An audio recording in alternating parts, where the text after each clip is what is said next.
Subscribe now and press the bell icon. Never miss an update.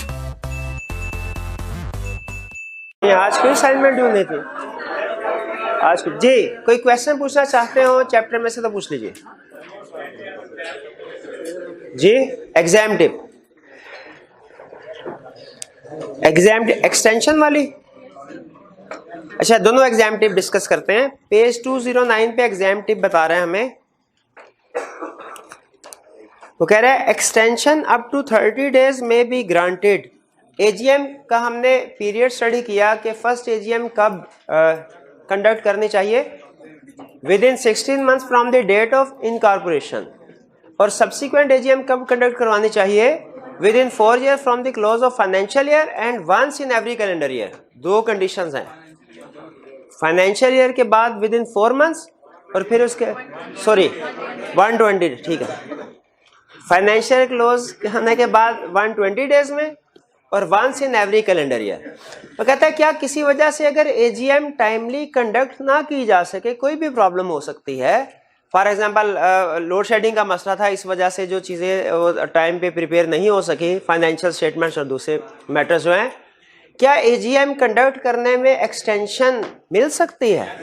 हाँ बिल्कुल मिल सकती है, लेकिन याद रखिए कि अनलिस्टेड कंपनी के केस में ये एक्सटेंशन देगा रजिस्ट्रार, और लिस्टेड कंपनी के केस में ये एक्सटेंशन देगा एससीसीपी कमीशन। ठीक है, ये स्टडी टिप उसने वो हमें बता रहा है एक्सटेंशन वाली में। नेक्स्ट स्टडी टिप है बिजनेस के हवाले से। कह रहा है business to be transacted at general meeting are usually proposed by directors. के देखिए मीटिंग होती शेयर होल्डर्स की है, मेंबर्स की, लेकिन याद रखिए इस मीटिंग के हवाले से जितनी भी अरेंजमेंट्स हैं वो कौन करता है, वो डायरेक्टर्स की जिम्मेदारी है। तो मीटिंग कब होगी, किस जगह पे होगी, किस वक्त होगी, इसमें मैटर्स कौन कौन से डिस्कस किए जाएंगे, ये सारी बातें डायरेक्टर्स डिसाइड करते हैं। हाँ अगर मेंबर्स चाहते हैं कि कोई चीज वो खुद से डिस्कस करना चाहते हैं, किसी चीज के ऊपर रेजोल्यूशन पास करना चाहते हैं, फॉर एग्जाम्पल वो चाहते हैं कि किसी डायरेक्टर को, चीफ एग्जीक्यूटिव को रिमूव कर दिया जाए, अब जाहिर है डायरेक्टर्स तो ये नहीं चाहेंगे, तो वो खुद से जो मीटिंग, जितनी भी मीटिंग कॉल करेंगे उनमें कभी भी ये बिजनेस आइटम, एजेंडा आइटम नहीं रखेंगे कि हमें रिमूव कर दें। ये तो नॉर्मली शेयर होल्डर्स जो है इनको रेजोल्यूशन पास करनी है, यही इनिशिएट करेंगे एजेंडा आइटम रिमूवल के बारे में। तो इसीलिए मैटर्स कौन कौन से डिस्कस होंगे नॉर्मली डायरेक्टर डिसाइड करते हैं, लेकिन क्या मेंबर्स भी डिसाइड कर सकते हैं? तो कहता है बिल्कुल, जिनके पास 10%, कम से कम 10% वोटिंग पावर हो और मीटिंग से 10 दिन पहले वो नोटिस दें कंपनी को, तो फिर मेंबर्स भी डिसाइड कर सकते हैं कि हमें इस मीटिंग में किस मैटर को डिस्कस करना है। वरना नॉर्मली जनरल मीटिंग में जितने भी मैटर्स होते हैं ये कौन डिसाइड करता है कि डिस्कस होंगे? डायरेक्टर्स। क्या मेंबर्स डिसाइड कर सकते हैं किसी मैटर के बारे में? बिल्कुल। रिक्वायरमेंट्स क्या है? 10% voting power 10 days before meeting, 10% voting power 10 days before meeting. हाँ बिल्कुल, कोई सा भी बिजनेस, कोई सा भी, अगर मेंबर्स ये चाह रहे हैं, ठीक, मेंबर्स ये चाह रहे हैं जी। और की क्वेश्चन, क्वेश्चन नंबर 10। हाँ जी, क्वेश्चन की तरफ आ जाते हैं।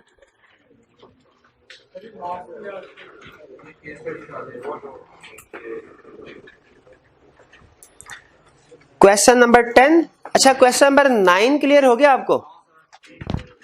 9 भी समझ नहीं आया? नहीं तो 8 समझ आ गया? कोई क्वेश्चन समझ आया आपको? क्वेश्चन नंबर 1 से 8 तक अगर कोई प्रॉब्लम है तो पहले वो पूछ लीजिए। कंसेप्ट रिव्यू क्वेश्चन पहले कवर करते हैं, तरतीब से चलते हैं। 1 से 8 तक कोई प्रॉब्लम? कोई प्रॉब्लम नहीं है। चलिए 9 में कोई प्रॉब्लम? अच्छा 9 डिस्कस कर, इसमें प्रोबेबली आपको 3rd और 4th में प्रॉब्लम तो नहीं होगी, 1 और हाँ 2nd में होगी, ठीक है। 1 कहता है Karamat private limited private company है, was incorporated on 1st July 2014। Dates अहम होती है हमारी केस स्टडी में। Subsequently it was converted into public unlisted company on 1st March 2015। उसके बाद कन्वर्जन हो गई, पब्लिक कंपनी बन गई। कह रहे under the provisions of companies act 2017 describe whether the company is required to hold its statutory meeting. क्या company के लिए रिक्वायर्ड है? नहीं, वो तो public company having share capital के लिए नहीं था रिक्वायर्ड, लेकिन ऐसी प्राइवेट कंपनी जो within 1 year of incorporation convert कर ले अपने आप को पब्लिक कंपनी में, उसके लिए भी रिक्वायर्ड है। तो हम कहेंगे स्टैट्यूटरी मीटिंग रिक्वायर्ड है because company has converted itself into public company with in 1 year of incorporation. अच्छा, इसमें एक चीज ध्यान में रखेगा, आपने लिखना है with in 1 year of incorporation, ये नहीं लिखना कि क्या है मार्क कितने में, देखो जुलाई अगस्त समझ भैया 8 बनते हैं, मेरी उंगलियों पे तो 8 बनते हैं। जुलाई, अगस्त, सितंबर, अक्टूबर, नवंबर, दिसंबर, जनवरी, फरवरी, 8। अच्छा, यहाँ पे आंसर लिखते हुए आपने ये नहीं लिखना, ये मुझे पता है इस तरह की प्रॉब्लम अकाउंटिंग में भी होती थी जब वो मंथ कैलकुलेट करते होते थे, ठीक है, वो एडजस्टमेंट आती थी 1 मार्च से 1 जुलाई वाली, तो काउंट करते थे, इंक्लूड कर देते थे साइकिल। तो भैया नहीं, ये अपना कंसेप्ट जो है वो ठीक कर लीजिए। अच्छा, अब सुन लीजिए, ये क्या देखिए 2 स्टेटमेंट बता रहा हूं, आप मुझे बताइए कौन से वाली स्टेटमेंट बेहतर है एग्जाम पॉइंट ऑफ व्यू से। पहला मैं ये लिखूं, company is required to conduct statutory meeting because it has converted itself into public company, यहां तक तो सेम रहेगा। 2 ऑप्शन, पहली option within 8 months of incorporation, दूसरी option within 1 year of incorporation.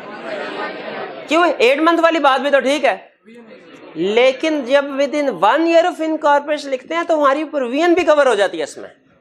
इसीलिए इस तरह के क्वेश्चन में हमने लीगल प्रोविजन के मुताबिक सेंटेंस बनाना है ताकि हमारी केस स्टडी भी सॉल्व हो और उसको ये भी बता दे भैया हमें लीगल प्रोविजन पता है कि 1 ईयर है, ठीक है। नहीं तो कोई मसला नहीं, वो 3 मार्क्स देगा आपको, जब पूछा ही उसने इतना ही है तो मार्क्स देगा, ठीक। या क्या करना चाहिए हमें आपके ख्याल में? क्या एजीएम का भी टाइम बता दें? नहीं, हाँ ये बता सकते हैं फर्दर के अगर जी एजीएम पहले हो जाए, ये एजीएम वाली बात कर सकते हैं अगर आपको लग रहा है कि मार्क्स ज्यादा हैं, कि अगर इससे पहले एजीएम कंडक्ट करवा ली जाती है तो फिर स्टैट्यूटरी मीटिंग की जरूरत नहीं होगी। Second, what would have been your decision had the company been converted into a listed company on 1st July 2015? देखें 1st July 30th June 2015 तक साल पूरा हो चुका है। साल कब पूरा हुआ? 30th June 2015 को। तो 1st जुलाई को तो आफ्टर 1 ईयर हो गया ना, तो आफ्टर 1 ईयर क्या अब रिक्वायर्ड है स्टैट्यूटरी मीटिंग? अब रिक्वायर्ड नहीं है। स्टैट्यूटरी मीटिंग का रूल क्या है, कब रिक्वायर्ड है? जब कंपनी कन्वर्ट करेगी अपने आप को पब्लिक कंपनी में, प्राइवेट कंपनी कन्वर्ट करेगी with in 1 year of incorporation. इसका मतलब 1 साल के बाद कन्वर्ट करती है, स्टैट्यूटरी मीटिंग कंडक्ट नहीं करवाने जी। और कोई क्वेश्चन? 9 में कोई प्रॉब्लम? और कोई प्रॉब्लम नहीं? चलिए 10 में कोई प्रॉब्लम? 10 में प्रॉब्लम, 10 डिस्कस कर लेते हैं। कहते हैं explain the exceptions to the following provisions as specified under companies act 2017। कहता है ये एक्सेप्शंस बताइए, ये जो रूल्स हम नीचे बता रहे हैं इनके रूल क्या? Every company shall hold its annual general meeting within a period of 4 months following the close of its financial year and once in each calendar year. जी अब बताइए, एक तो चले वैसे उसने गलती की 4 months की बजाय उसे, लेकिन उसने एरर्स नहीं पूछा। अगर वो शायद एरर्स कहता है ना आइडेंटिफाई करें तो हम कहते हैं उसको भाई 4 months नहीं 120 days है। एरर्स के लिए नहीं कहा, एक्सेप्शंस के लिए कहा। बताइए इस रूल की कोई एक्सेप्शन है? एक सिंगल मेंबर कंपनी के लिए एजीएम कंडक्ट कराना रिक्वायर्ड नहीं। क्या कोई और एक्सेप्शन भी है? एक्सटेंशन भी एक तरह से एक्सेप्शन ही है, क्योंकि उस सूरत में 4 महीने के बाद भी मीटिंग कंडक्ट हो सकती है, ठीक है। तो ये 2 हम एक्सेप्शंस लिखेंगे, एक सिंगल मेंबर कंपनी की बात करेंगे और दूसरा एक्सटेंशन की बात करेंगे। ये क्लियर हो गया क्वेश्चन जी? 10 क्लियर है जी? 12 में कोई प्रॉब्लम?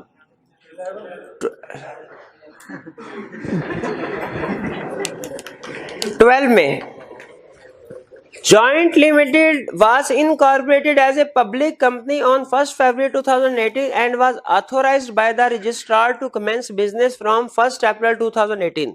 दो डेट्स आ गई, मैं दोनों को अंडरलाइन कर लूंगा, केस स्टडी में डेट्स अहम होती हैं. फिर the board of director is divided on the issue of holding first general meeting. मुझे बताइए फर्स्ट जनरल मीटिंग लिखा है कि फर्स्ट एनुअल जनरल मीटिंग लिखा है कि एक ही बात है? एक ही बात नहीं. फर्स्ट जनरल मीटिंग और फर्स्ट एनुअल जनरल मीटिंग में फर्क है क्या? बिल्कुल. फर्स्ट जनरल मीटिंग को क्या कहते हैं? Statutory meeting. वो कह रहा है फर्स्ट जनरल मीटिंग यानी स्टैट्यूटरी मीटिंग की तरफ इशारा कर रहा है.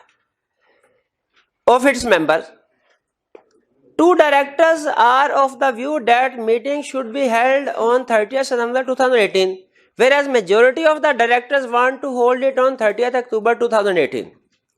In the light of provisions of Companies Act 2017, explain whether you agree with the proposal of majority of the directors or the other two directors. अब majority क्या कह रहे हैं? 30th October. और दो डायरेक्टर्स क्या कह रहे हैं? 23 सितंबर. तो कहता है बताइए किसके एग्री करता है? भाई हम खुद कैलकुलेट करके देख लेते हैं. स्टैट्यूटरी मीटिंग का रूल क्या था? Statutory meeting is to be conducted within 9 months from the date of incorporation and 180 days from commencement of business whichever is earlier. 9 months from the date of incorporation. ये calculate कीजिए कितना बनेगा. Incorporate हुआ है 1 फरवरी को, तो फरवरी क्या? मार्च, अप्रैल, मई, जून, जुलाई, अगस्त, सितंबर, अक्टूबर.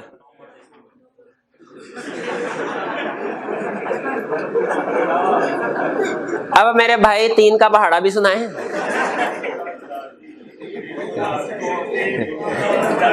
नहीं भाई हमने ऐसे नहीं पढ़े हुए थे, हमने तो 2 एकम 2, 2 दूनी 4 करके पढ़े थे. चलें बात ठीक है. हाँ कोई बात नहीं. अच्छा सुन फरवरी, मार्च, अप्रैल, मई, जून, जुलाई, अगस्त, सितंबर, अक्टूबर. तो 30 अक्टूबर तक, 31 अक्टूबर तक 9 अक्टूबर में 31 दिन होते हैं मेरे भाई. 2 1 2. मिस ने ये नहीं बताया था अक्टूबर में 31 दिन होते हैं.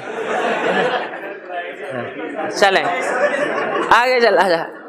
तो एक डेट लिख लीजिए 31 अक्टूबर. 31 अक्टूबर की डेट लिखे. ये हमारा रूल बनता है 9 months के हवाले से. अब आते हैं दूसरा रूल जो है with 180 days from commencement of business. अब कमेंसमेंट ऑफ बिजनेस हुई है कब? 1 अप्रैल को. 1 अप्रैल में 180 दिन काउंट करने हैं. अप्रैल के 30, मई के 30, 31. भाई काउंट कीजिए जरा कैलकुलेटर की तरह भाई. 30 कैलकुलेट कर भाई. कैलकुलेट करके बताएं कितने बनते हैं. जल्दी कर. हाँ ये एग्जैक्ट 6 months नहीं बनेंगे, इतना मुझे कंफर्म है. उससे 2-3 दिन कम बनेंगे. कितना क्या बनते हैं? 27 तारीख तक पूरे होते हैं. तो दूसरी तारीख लिख लें 27, 27 सितंबर. ये फर्क समझ आया आपको डेज में और मंथ्स में? ये डिफरेंस है. अब बताइए विच एवर इज अर्लियर. तो बताइए 31 अक्टूबर या अब देखिए तो कब होनी चाहिए? 27 सितंबर.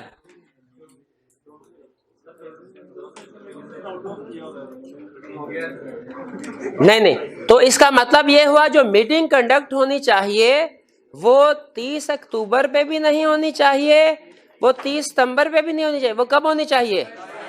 27 सितंबर को होनी चाहिए. 27 सितंबर को होनी चाहिए. ठीक है, दोनों ही गलत. भाई ये बात समझ आ गई हमने काउंट कैसे किया? आगे चलते हैं. कह रहे what would be your opinion in one above if the directors want to hold first annual general meeting on 25 September 2018. फिर क्या भाई? नहीं ओपिनियन डिफरेंट होगा हमारा. उस सूरत में तो स्टैट्यूटरी मीटिंग कंडक्ट ही नहीं करवानी. भूल गए? अगर फर्स्ट एनुअल जनरल मीटिंग 25 सितंबर को करवा ली जाए तो फिर स्टैट्यूटरी मीटिंग की जरूरत ही नहीं है। नहीं भैया, आपका कंसेप्ट ही वीक था। चलिए, अब ये क्लियर हो गया 12। इसके अलावा कोई क्वेश्चन हो तो पूछ लीजिए। चलिए आज के लेक्चर की तरफ चलें। अब तो भैया क्या करने हैं घर से लेक्चर, सुन लीजिए। आज हम क्या कंसेप्ट स्टडी करने जा रहे हैं।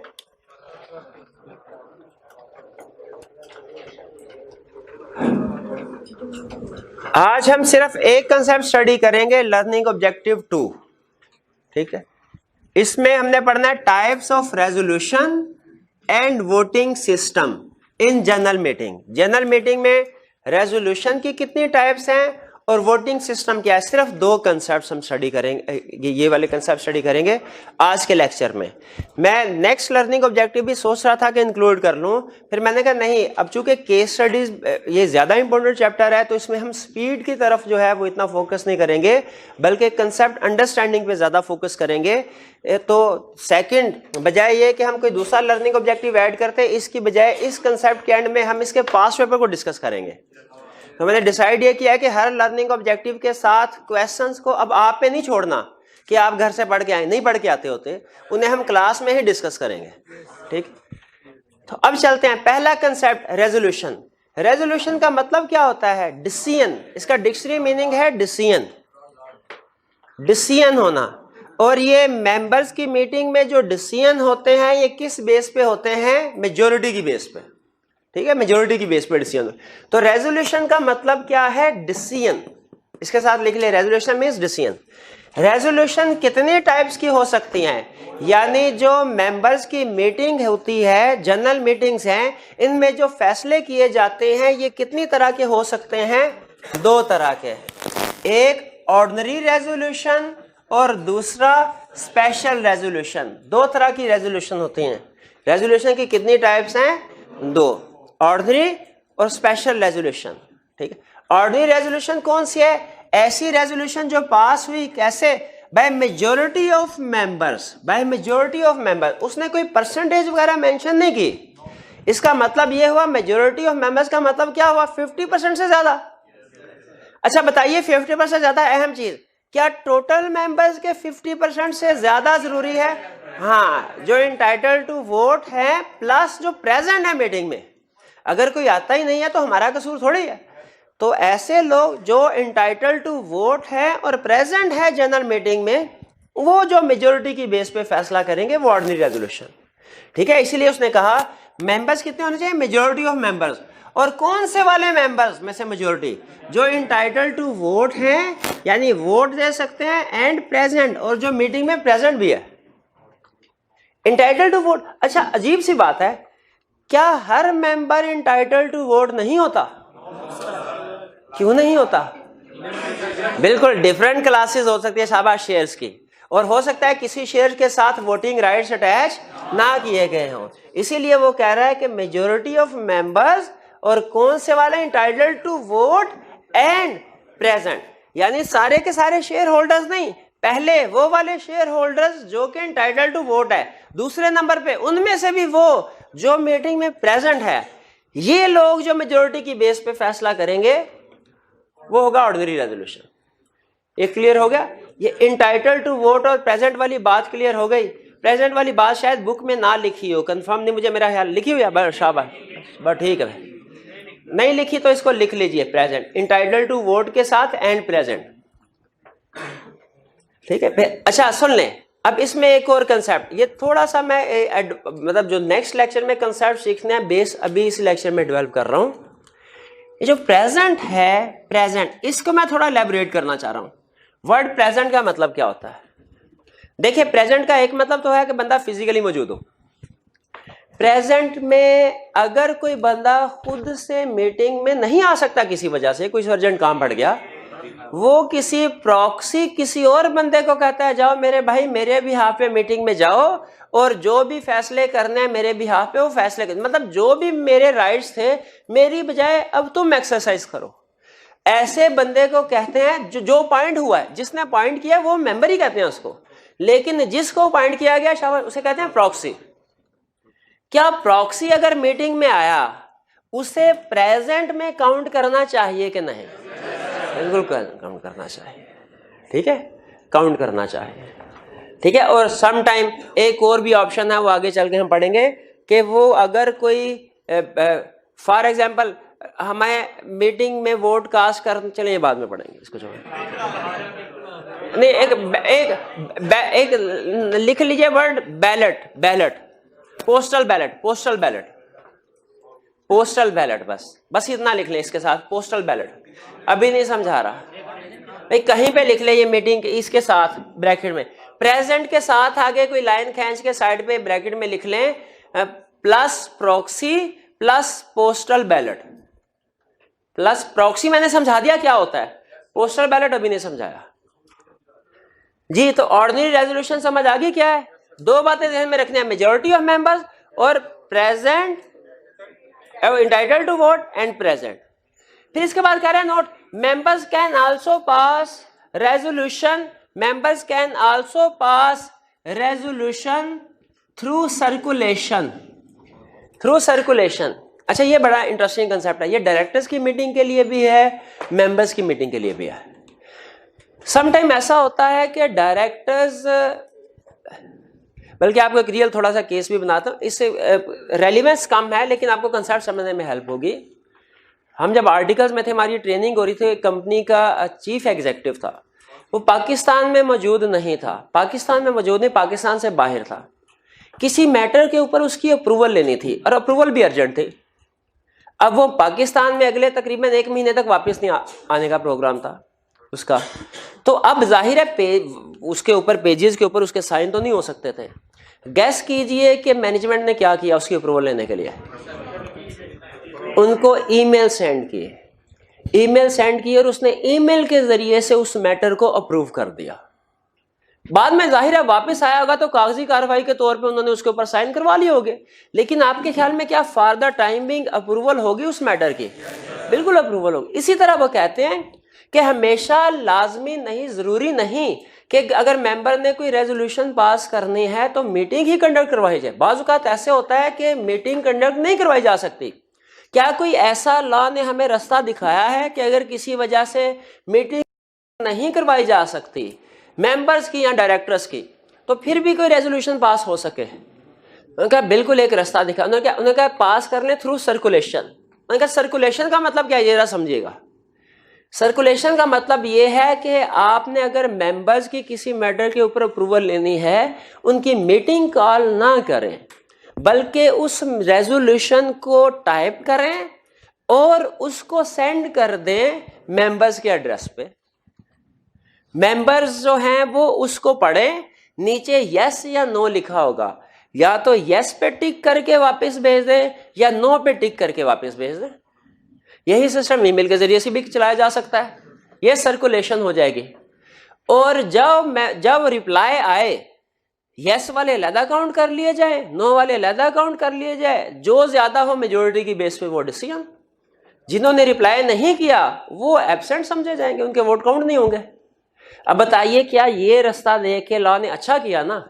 थ्रू सर्कुलेशन, बिल्कुल इसे कहते हैं थ्रू सर्कुलेशन। याद रखें ये मेंबर्स की मीटिंग के लिए भी ऑप्शन है, डायरेक्टर्स की मीटिंग के लिए भी ऑप्शन है। वहां पे भी हम दोबारा पढ़ेंगे इस कंसेप्ट को कि members can also pass resolution through circulation. Circulation के जरिए से भी रेजोल्यूशन पास हो सकती है। ज़हन में रखिएगा, इस सूरत में फिर रेजोल्यूशन तो पास होगी लेकिन जनरल मीटिंग कंडक्ट नहीं होगी। है घर बैठे उन्होंने सबने रेजोल्यूशन पास कर दे जी। ये क्लियर होगी बात? चलिए, ये तो था ऑर्डिनरी रेजोल्यूशन। अब इसके बाद दूसरा है स्पेशल रेजोल्यूशन। स्पेशल रेजोल्यूशन कौन सी रेजोल्यूशन है?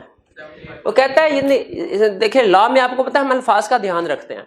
75% का वर्ड डेफिनेशन में यूज नहीं करना, 3/4 का वर्ड कंसेप्चुअली सेम है। आप कहोगे सर बात तो एक ही है, लेकिन लीगल वर्ड्स में एक एक लफ्ज के हेर फेर से केस स्टडी चेंज हो जाती है। तो हम आदत बना ले इस चीज की कि लॉ ने जो वर्ड यूज किया है हमने उसी को यूज करना। हमने वो कहता है स्पेशल रेजोल्यूशन कौन सी है भाई, ऐसी रेजोल्यूशन जो पास की जाए कैसे, बाय 3/4 मेजोरिटी। देखिए यहां पे सिंपल मेजोरिटी थी, यहां पे 3/4 मेजोरिटी है, जो 3/4 मेजोरिटी से पास की। फिर आगे क्या कह रहा है, और कौन लोग, ऐसे जो entitled to vote and present है, वही बात entitled to vote and present, ठीक है, यानी जो लोग entitled to vote and present है उनमें से 3/4 अप्रूवल दे दे, वो स्पेशल रेजोल्यूशन है। हाँ कह रहे हैं शर्त क्या है कि आपको रेजोल्यूशन से पहले 21 दिन पहले नोटिस देना पड़ेगा मेंबर्स को कि ये स्पेशल रेजोल्यूशन हम अप्रूव करने जा रहे हैं, या इसके लिए रेजोल्यूशन पास करने के लिए मीटिंग कंडक्ट करवाई जा रही है, 21 दिन पहले नोटिस दे। और ये याद रखें, ये लिखने की जरूरत नहीं थी वैसे, क्योंकि नॉर्मली जो जितनी भी मीटिंग्स होती हैं उनसे पहले 21 दिन ही का नोटिस रिक्वायर्ड होता है, यानी कोई भी आपने जनरल मीटिंग कंडक्ट करवानी है तो नॉर्मली 21 दिन पहले ही नोटिस सेंड करते हैं। बहरहाल उन्होंने स्पेशल रेजोल्यूशन में भी कंडीशन लगा दी। तो स्पेशल रेजोल्यूशन की डेफिनेशन में 3 चीजें हैं, 3/4 मेजोरिटी से पास हो, और कौन लोग पास करें, entitled to vote and present in general meeting, और नोटिस कितने दिनों का दिया गया हो, 21 डेज। कहते हैं हाँ सम टाइम एक्सेप्शनल सिचुएशन में एक्सेप्ट, ऐसा भी होता है कि किसी मैटर पे आप 21 दिन इंतजार नहीं कर सकते, आपने विद इन 2-3 डेज डू और डाई वाला डिसीजन करना होता है। बाज़ औक़ात बिजनेस वर्ल्ड है, आपको पता है एक्सेप्शन के इस तरह के डिसीजन भी करने पड़ सकते हैं। तो उस सूरत में क्या 21 दिन से कम का नोटिस दे के स्पेशल रेजोल्यूशन पास की जा सकती है? कहता है बिल्कुल पास की जा सकती है, लेकिन शर्त यह है कि सारे मेंबर्स इस पे एग्री करें, सारे मेंबर्स इस बात पे एग्री करें कि हाँ जी 21 दिन से कम के नोटिस पे स्पेशल रेजोल्यूशन पास हम इजाजत देते हैं कि आप 21 दिन से कम का नोटिस इशू करके मीटिंग कंडक्ट करें, उसमें स्पेशल रेजोल्यूशन पास हो जाएगी। तो ये हमारे उसने एक तरह से एक्सेप्शन बता दी 21 डेज की, ठीक है। लेकिन शर्त क्या उसने लगाई कि अगर सारे मेंबर्स एग्री करें तो फिर आप 21 दिन से कम के नोटिस पे स्पेशल रेजोल्यूशन पास कर सकते हैं, वरना नहीं। यानी ऑल मेंबर्स का एग्री होना जरूरी है, ठीक है। अब ये जाहिर है कॉमन सेंस की बात है, लिस्टेड कंपनी के केस में तो थोड़ा मुश्किल हो जाएगा, क्योंकि उसमें तो मेंबर्स पता नहीं किस किस जगह बैठे हुए हैं, तो सारे मेंबर्स की अप्रूवल लेना थोड़ा सा मुश्किल होता है। अनलिस्टेड के केस में ये निस्बतन आसान होगा जी। तो स्पेशल रेजोल्यूशन क्लियर हो गया। स्पेशल रेजोल्यूशन के लिए कितनी मेजोरिटी चाहिए, किन की चाहिए, members entitled to vote and present, और इसके बाद नोटिस कितने दिन का चाहिए, क्या 21 डेज से कम नोटिस पे स्पेशल रेजोल्यूशन पास हो सकती है। अच्छा, फिर इसी कंसेप्ट को एक दूसरे एंगल से पूछ रहा हूं, पढ़ाना बाद में अभी पूछ रहा हूं, क्या एक्स्ट्रा ऑर्डिनरी जनरल मीटिंग, आपको पता है एक्स्ट्रा ऑर्डिनरी जनरल मीटिंग में स्पेशल बिजनेस डिस्कस होते हैं, स्पेशल रेजोल्यूशन पास होती हैं। एक्स्ट्रा ऑर्डिनरी जनरल मीटिंग 21 दिन से कम के नोटिस पे कंडक्ट की जा सकती है, तो बिल्कुल की जा सकती है, ठीक है। जाहिर है अगर इस केस में स्पेशल रेजोल्यूशन पास करने किसी ने कम, तो इसका मतलब है ये भी कंफर्म है कि भाई ये रेजोल्यूशन पास होगी एक्स्ट्रा ऑर्डिनरी जनरल मीटिंग में, तो वो भी 21 दिन से कम के नोटिस पे ही बनेगी। ये थोड़ी है कि वो रेजोल्यूशन जनरल मीटिंग में होनी है, जब रेजोल्यूशन 21 दिन से कम पे पास होनी है तो एक्स्ट्रा ऑर्डिनरी जनरल मीटिंग में 21 दिन से कम के नोटिस पे कंडक्ट करानी पड़ेगी, लॉ ने उसकी भी इजाजत दी है जी। ये कंसेप्ट क्लियर हो गया कि टाइप्स ऑफ रेजोल्यूशन क्या है, 2 ऑर्डिनरी, स्पेशल रेजोल्यूशन। आगे चलते हैं। ये एक्सेप्शंस का खास तौर पे ध्यान रखा करें, क्योंकि आई कैप ज्यादा चांस है एक्सेप्शंस को टेस्ट करेगा। फिर फाइलिंग। अच्छा, फाइलिंग का मतलब क्या होता है कि आपने कोई चीज सबमिट करवानी है, किसको, मेंबर्स को? नहीं, मेंबर्स को तो सिंपल हम कहते हैं सेंड करना। फाइलिंग का मतलब क्या है, अथॉरिटीज को सबमिट करना, जैसे रजिस्ट्रार, जैसे स्टॉक एक्सचेंज, जैसे कमीशन, इनके लिए वर्ड यूज होते हैं फाइलिंग के, ठीक है। कंपनीज एक्ट, जब इनको हम कोई चीज भेज रहे हो ना, जैसे अगर हमने फाइनेंशियल स्टेटमेंट भेजनी है, मेंबर्स को भेजेंगे, वर्ड यूज करेगा send financial statement to member. लेकिन अगर रजिस्ट्रार को देनी है तो फिर क्या करेगा, file with registrar, file with stock exchange, file with commission. तो फाइलिंग कहता है क्या ऑर्डिनरी रेजोल्यूशन आपको किसी को फाइल भी करनी पड़ती है, किसी अथॉरिटी को? वो कहता है ऑर्डिनरी रेजोल्यूशन है तो फाइल करने की जरूरत नहीं है, लेकिन अगर स्पेशल रेजोल्यूशन है तो फाइल करनी है। किसको? रजिस्ट्रार को। कब फाइल करनी है? स्पेशल रेजोल्यूशन पास होने के 15 दिन के अंदर अंदर। और ये रेजोल्यूशन किसकी तरफ से ऑथेंटिकेटेड होनी चाहिए? ये ऑथेंटिकेटेड के साथ लफ्ज लिख ले, authenticated is equal to certified. तकरीबन एक ही मतलब है। हमने किसी कंसेप्ट में सर्टिफिकेशन का लफ्ज भी पढ़ा है। किस कंसेप्ट? स्टैट्यूटरी मीटिंग में पढ़ा था शायद। स्टैट्यूटरी रिपोर्ट कौन सर्टिफाई करता है? स्टैट्यूटरी रिपोर्ट को सीईओ, एटलीस्ट वन डायरेक्टर, और अगर लिस्टेड कंपनी है तो सीएफओ भी। तो मुझे बताइए स्पेशल रेजोल्यूशन को कौन सर्टिफाई करेगा, कौन ऑथेंटिकेट करेगा? वो कह रहे हैं कोई डायरेक्टर या सेक्रेटरी। यानी इसमें उन्होंने ज्यादा टेंशन नहीं दी हमें। वो स्टैट्यूटरी रिपोर्ट को सर्टिफाई करना वो ज्यादा मुश्किल था, उसमें ज्यादा बड़ी अथॉरिटी, सीईओ को भी डाल दिया उन्होंने, कम से कम एक डायरेक्टर को भी डाल दिया और सीएफओ को भी डाल दिया। यहाँ पे कह रहे हैं कोई डायरेक्टर कर ले या सेक्रेटरी कर ले, सीईओ को नहीं उन्होंने डिस्टर्ब किया। फिर कह रहे हैं हाँ, जब एक दफा आपने स्पेशल रेजोल्यूशन पास कर ली तो इसके एक कॉपी आपने, जो आपका आर्टिकल्स ऑफ एसोसिएशन होता है उसके साथ अटैच करते रहना।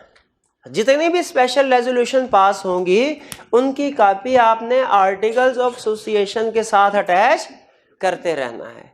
अब इसकी रीजन नहीं उसने बताई, उसने कहा अटैच करते हैं, जब कोई आर्टिकल्स की कॉपी मांगे तो आपने स्पेशल रेजोल्यूशन की कॉपी भी देनी है। रीजन नहीं मांगी, लेकिन मेरा ख्याल है कि शायद ये रीजन हो कि नॉर्मली स्पेशल रेजोल्यूशन से आर्टिकल्स ऑफ एसोसिएशन की अल्टरेशन होती है, तो इससे शायद वो ये कहना चाह रहा है कि जो आपका मेंबर्स हैं जब उनको आर्टिकल्स की कॉपी मिले तो उन्हें पता चलता जाए कि इसमें कब कब क्या क्या चेंज हुई है। मे भी उसकी ये रीजन हो, लेकिन रीजन नहीं उसने डिस्कस की कहीं पे। हाँ ये बता दिया कि जब भी स्पेशल रेजोल्यूशन पास करेंगे उसकी एक कॉपी आपने क्या करनी है? आर्टिकल्स ऑफ एसोसिएशन के साथ अटैच करनी है। और जब कोई आपसे कहे आर्टिकल्स ऑफ एसोसिएशन दीजिए हमें, तो उसे आर्टिकल्स ऑफ एसोसिएशन कॉपी के साथ साथ स्पेशल रेजोल्यूशन की कॉपी भी देंगे। अब इससे एक और कंसेप्ट मेरे जहन में आ गया, ये मेरे भाई मुझे बताएंगे कि अगर कोई भी आर्टिकल्स ऑफ एसोसिएशन की कॉपी मांगे उसे दे देनी चाहिए कि जो प्रेस्क्राइब फी पे करे उसी को दे। एक मिनट ठहरिए भैया, उनको जवाब तो दे दिए। कोई भी पैसे दे उसको कॉपी दे देनी चाहिए।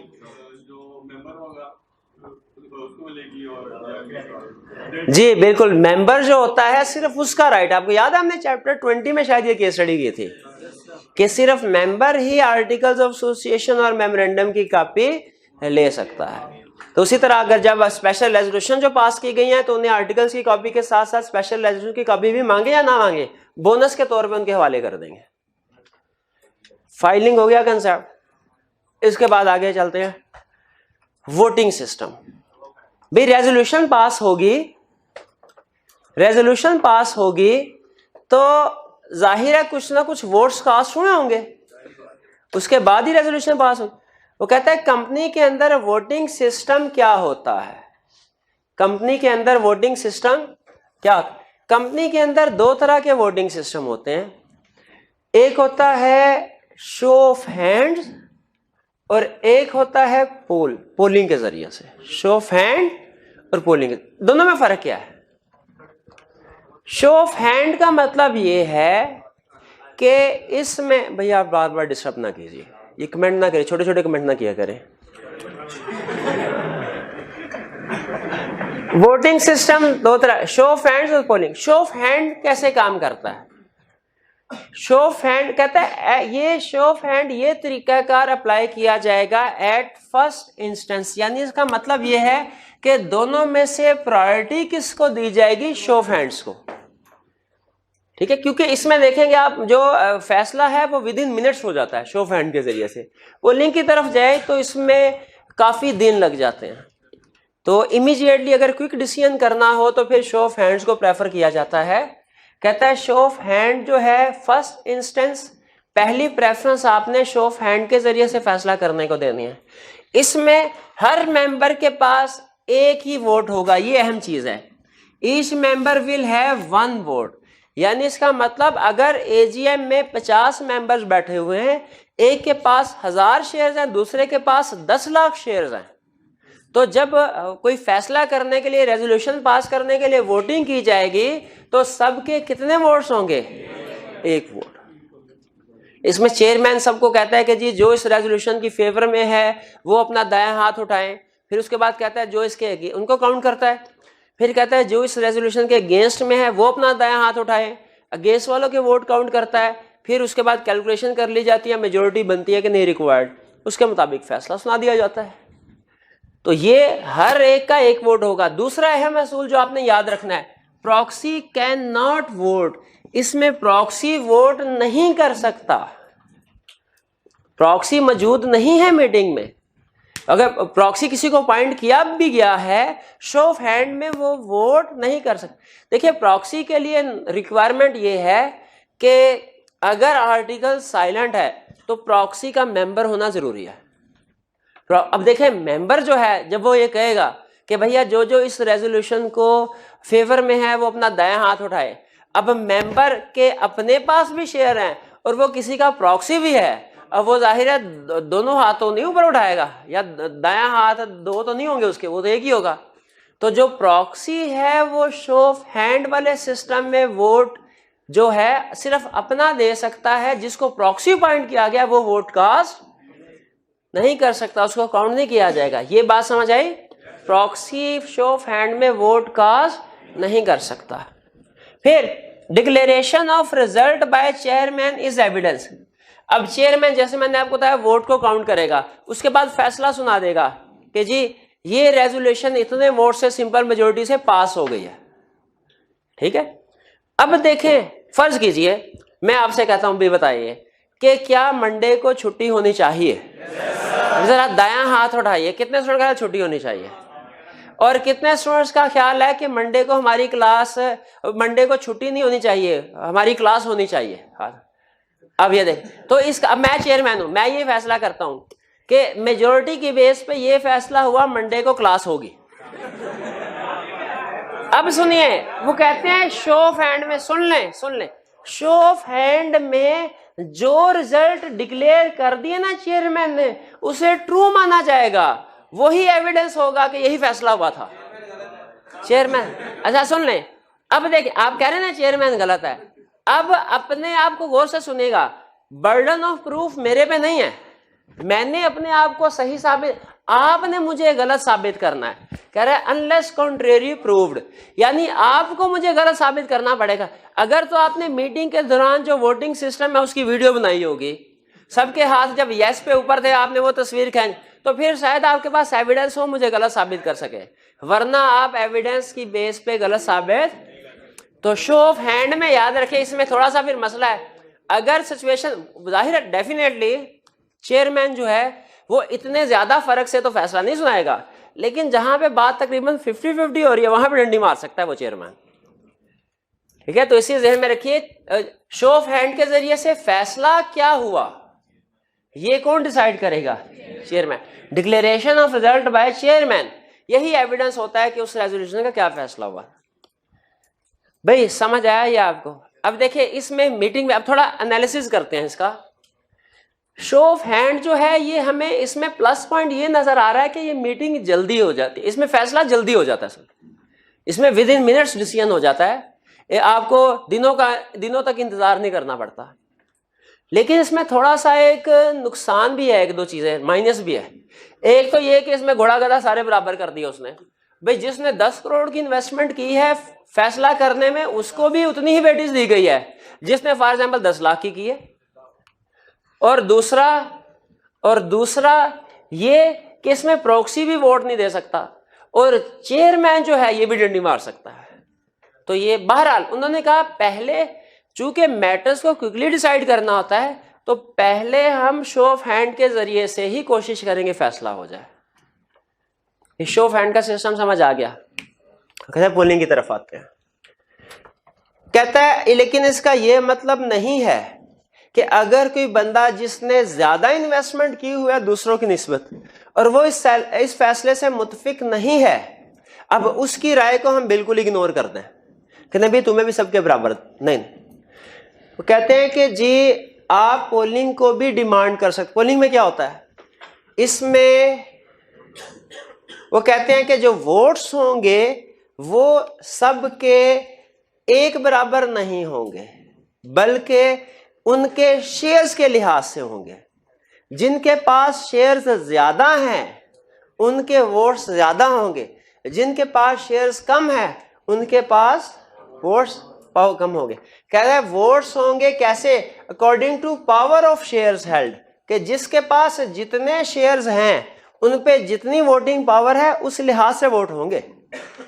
अगर किसी के पास ज्यादा शेयर्स हैं, वोटिंग पावर ज्यादा है, उसके पास ज्यादा वोट होंगे, और जिसके पास कम शेयर्स हैं कम। तो ये पहला तरीका, पहला फर्क। उसमें देखें, कंपेयर कीजिए, उधर हर मेंबर के पास एक वोट था, इधर वोट शेयर्स के मुताबिक है। दूसरा, इधर प्रॉक्सी वोट नहीं कर रहा, उसको अथॉरिटी पावर नहीं देगी वोट करने की, लेकिन पोलिंग में प्रॉक्सी वोट दे सकता है, वोट कास्ट कर सकता है।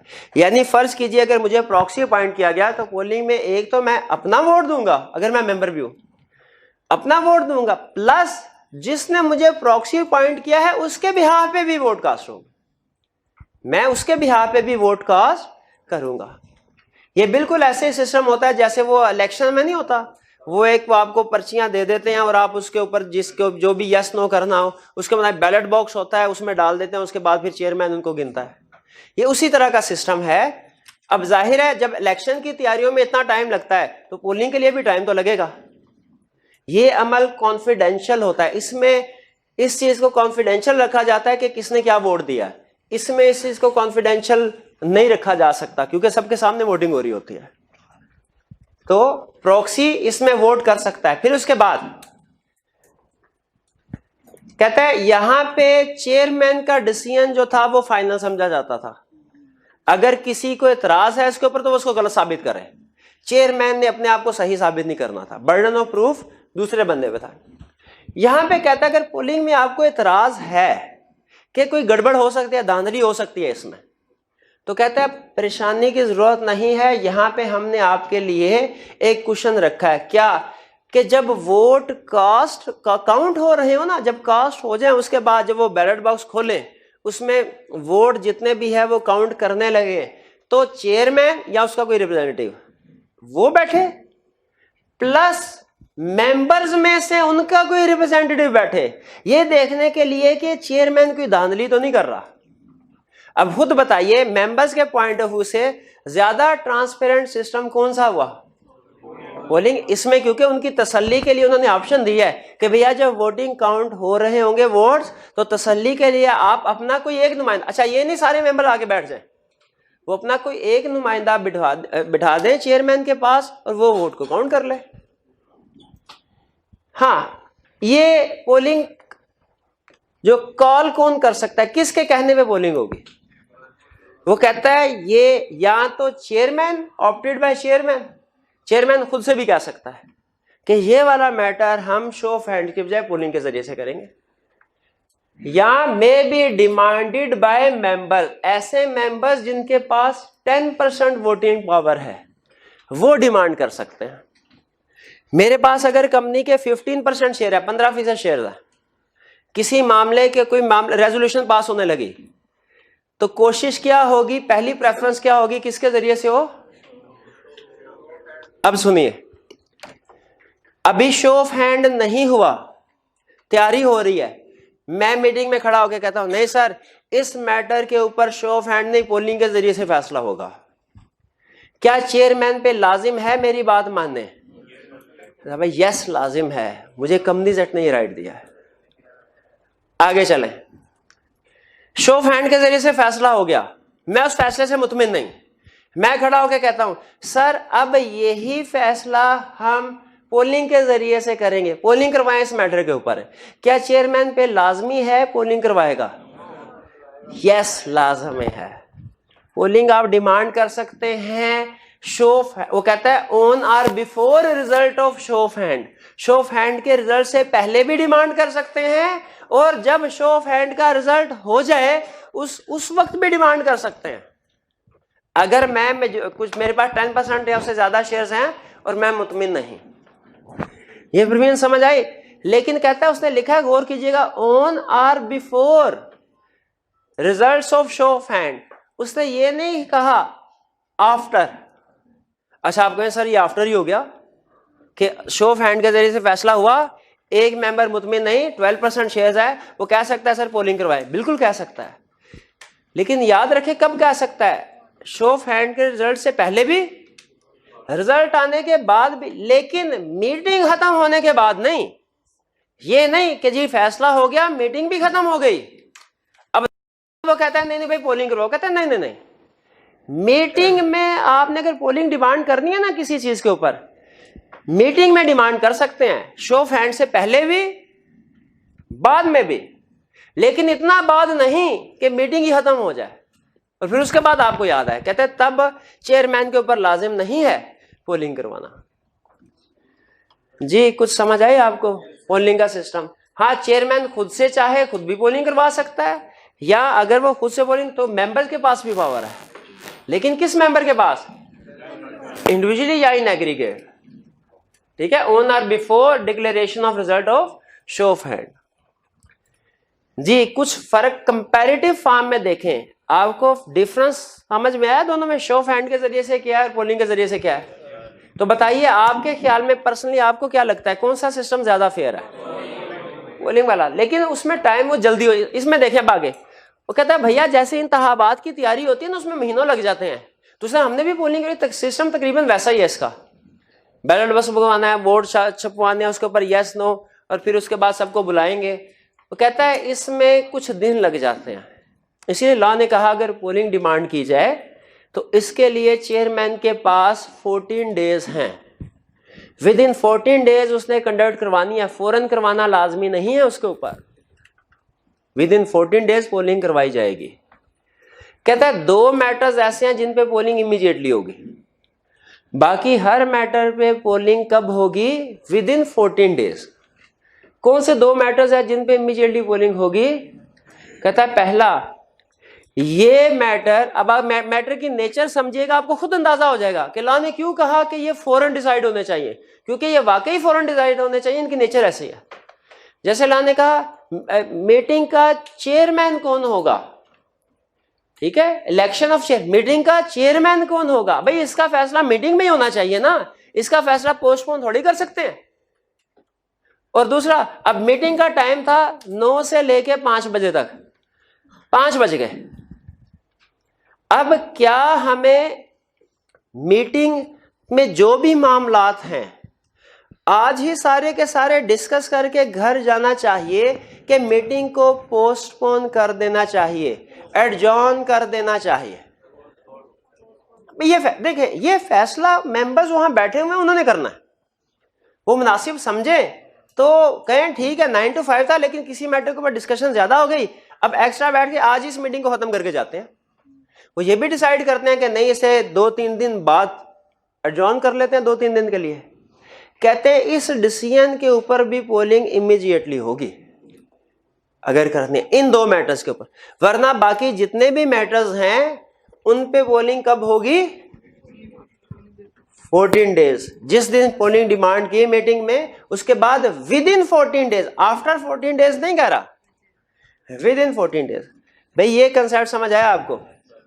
फिर इसके बाद कह रहा है एक चीज आखिरी, आज का आखिरी कंसेप्ट, वो कह रहा है मीटिंग, एडजॉर्न मीटिंग का मतलब समझ आ गया आपको? जैसे जब अगर जज किसी केस को सुन रहा है और उस पेशी में किसी नतीजे पे नहीं पहुंच सका, तो वो क्या करता है भला, अगली तारीख, हाँ तारीख पे तारीख दे देता है। उसको क्या कहते हैं कि हाँ क्या कहते हैं, केस इज एडजॉर्न, हाँ court is adjourn, court is adjourn, बिल्कुल। उसी तरह क्या मीटिंग को भी एडजॉर्न किया जा सकता है? बिल्कुल किया जा सकता है। अब कंसेप्ट सुनिएगा, मीटिंग हुई 20 तारीख को, कंक्लूड नहीं हो सकी, 25 तारीख को एडजॉर्न हो गई। अब एडजॉर्न मीटिंग में जो फैसला हुआ उसकी एप्लीकेशन डेट क्या होगी। यानी क्या कहा जाएगा कि ये फैसला किस दिन हुआ, 20 को या 25 को, उसी दिन से, या कितने स्टूडेंट का ख्याल है कि उसी दिन से फैसला 25 तारीख को ही कंसीडर किया जाएगा कि ये फैसला, क्योंकि फैसला हुआ 25 तारीख को है। मीटिंग चाहे ओरिजिनली 20 तारीख को हुई है, लेकिन असल में वो मामला डिस्कस और अप्रूव तो 25 को हुआ है, तो वो विद इफेक्ट फ्रॉम 25 होना चाहिए। कितने स्टूडेंट का ख्याल है, और कितनों का ख्याल है विद इफेक्ट फ्रॉम 20th होना चाहिए। लॉ कहता है कि ये डिसीजन प्रोस्पेक्टिव होगा। प्रोस्पेक्टिव काउंटिंग में लफ्ज सुना है आपने, वो कहता है बैक डेट से नहीं, बल्कि जिस दिन हुआ है उसी दिन समझा जाएगा, यानी 25 दिन, और सॉरी 25 तारीख। अगर एडजॉर्न मीटिंग में कोई डिसीजन हुआ है तो वो कब से इफेक्टिव समझा जाएगा, एडजॉर्न मीटिंग की डेट से, अर्लियर डेट से नहीं। अर्लियर डेट का मतलब क्या है, 20 तारीख से नहीं, किस तारीख से, 25 तारीख से।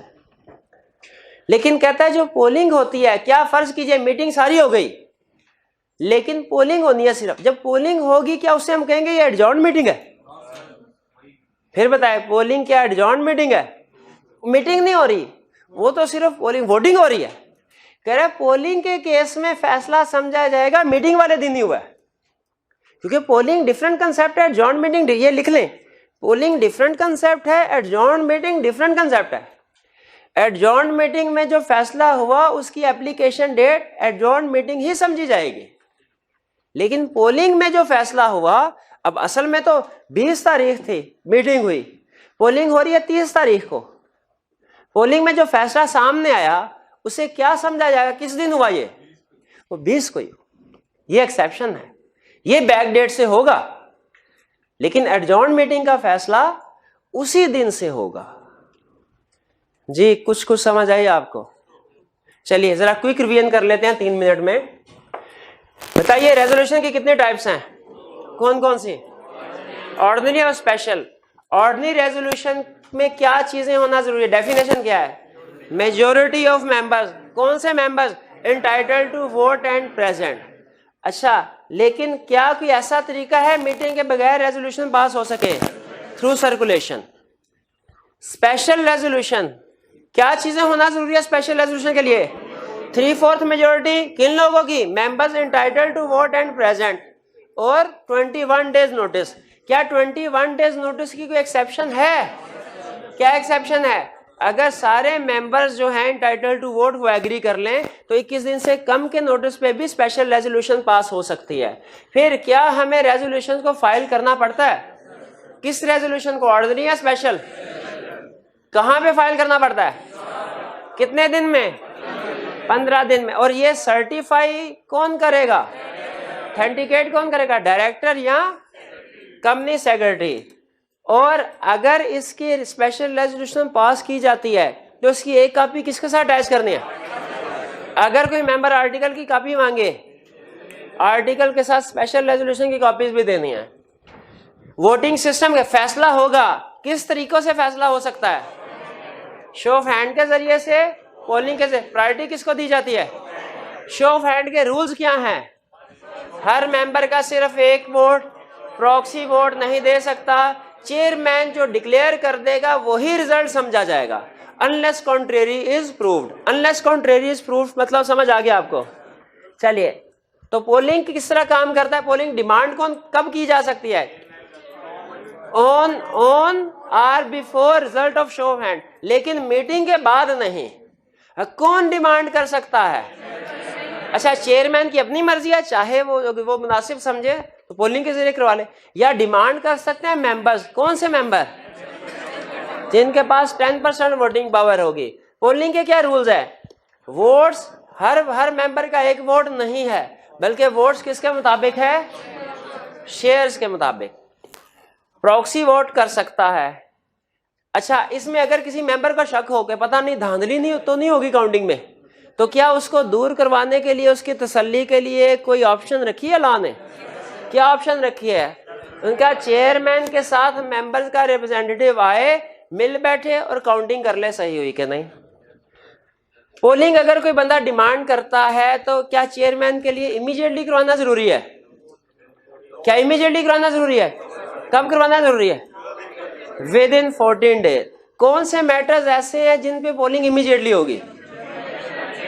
Election of chairman, adjournment of meeting. अच्छा, मीटिंग एडजॉर्न हो गई, इस पे कोई डिसीजन हुआ, उसकी एप्लीकेशन डेट क्या होगी? जिस दिन डिसीजन हुआ वही एडजॉर्न मीटिंग वाली डेट, अर्लियर वाली पहले वाली डेट नहीं। लेकिन पोलिंग के केस में क्या एडजॉर्न मीटिंग वाला रूल लगेगा? नहीं भाई, पोलिंग तो डिफरेंट कंसेप्ट है, ये एडजॉर्न मीटिंग थोड़ी है। पोलिंग में जो फैसला होगा वो मीटिंग, ओरिजिनल मीटिंग की डेट से ही इफेक्टिव समझा जाएगा।